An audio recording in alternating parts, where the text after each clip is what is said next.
right? We already know you haven't heard this story because it's like the third time I've done it.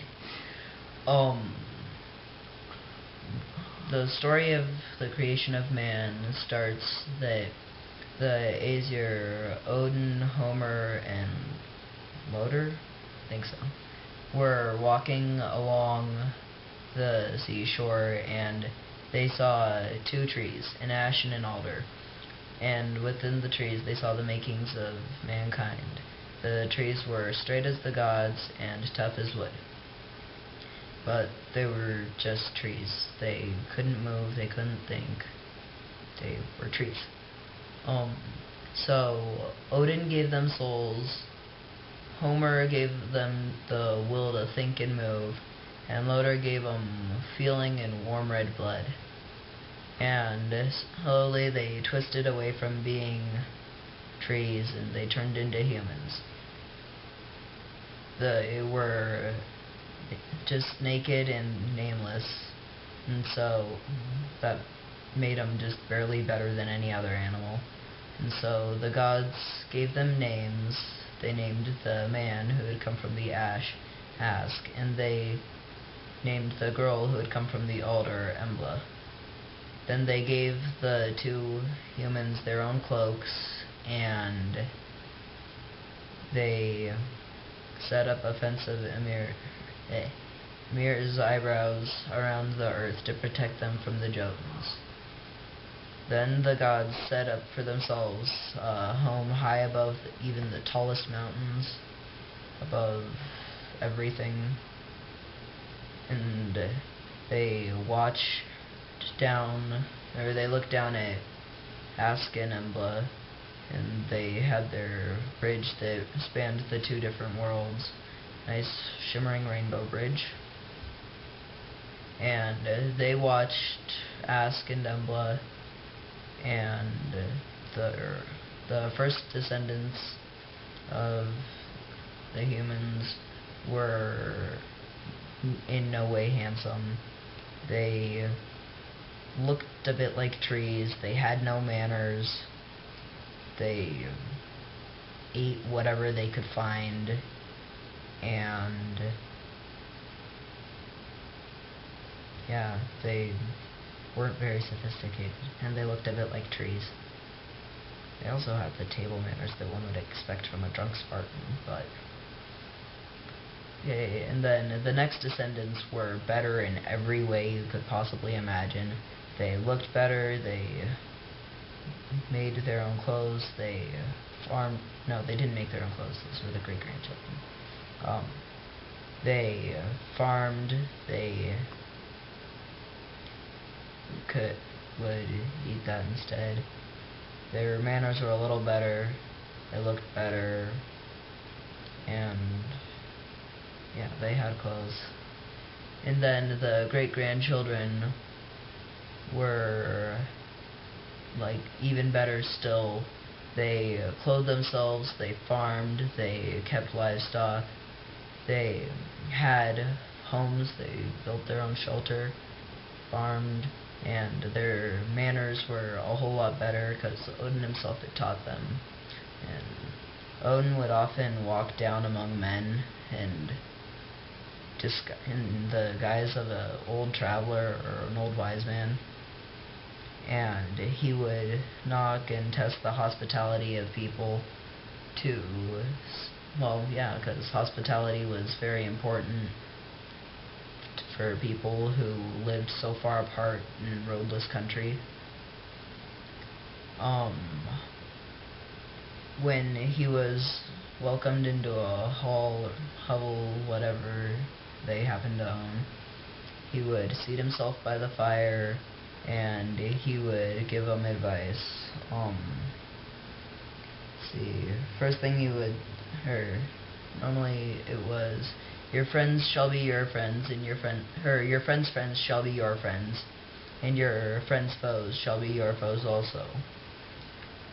Tread down the path to your friend's home, and do not let the weeds grow over it. Always keep the door open to the tired traveler, and give him food, get them warm. Yeah, be hospitable. I think it's that way. When you enter the house of a stranger, look in the cupboards and dark places to see if a foe might be hiding there.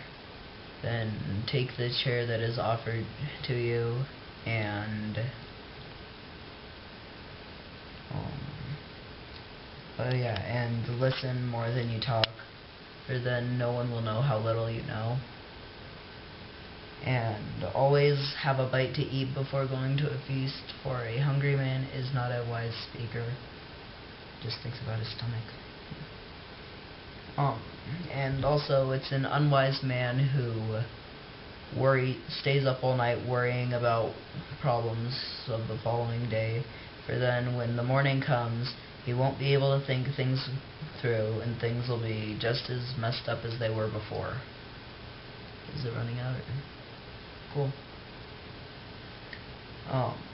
And the last thing he always said was, men die, cattle die, you're gonna die eventually. The only thing that's not gonna die is the name you've made for yourself, good or bad.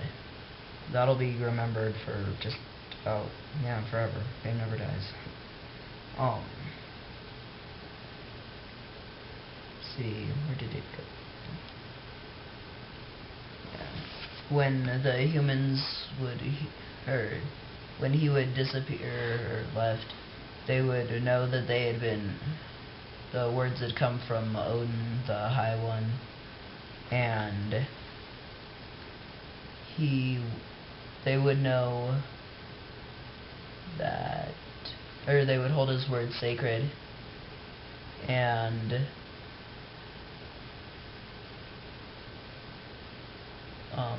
they just keep them sacred and remember them. Let's see. The humans were grateful to the gods for sending sunshine, for creating them, for everything that you're thankful to a god for. And they would sacrifice, or they would worship them, and they would give them sacrifices in their little temples and groves, holy places. And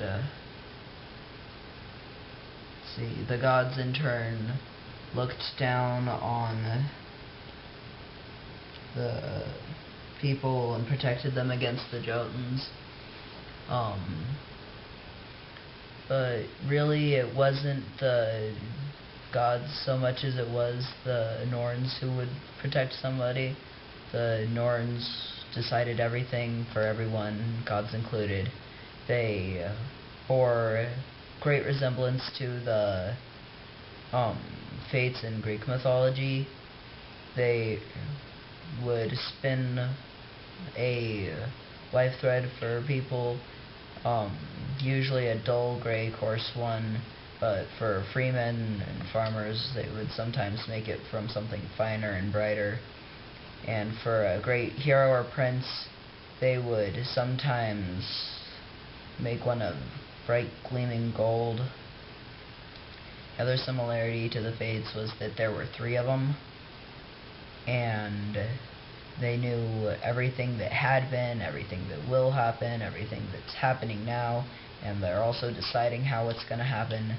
They're in complete control of everything. The difference is that the Fates didn't get to say when the Greek gods were going to die. The Norns get to do that, and at the end of time, the gods are going to come face to face with Ragnarok. They're going to fight, battle, try heroically. All the heroes in Valhalla will come up and help them fight too.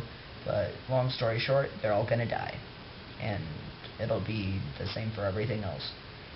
Gods, people, plants, animals, everything that's ever existed in the history of forever will die.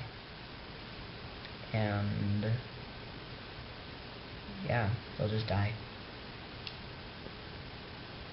And oh yes, before I go, one last similarity is that before anything is born, before it's created, before it comes into existence, The Norns will a life of luck, of misery, a long life, a short life, a life of adventure, a life of mass boredom, and yeah, and they get to kill everything.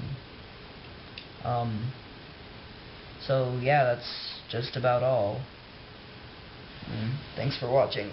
But I would encourage you to find a better person to tell you, because I'm not very good at this. Bye.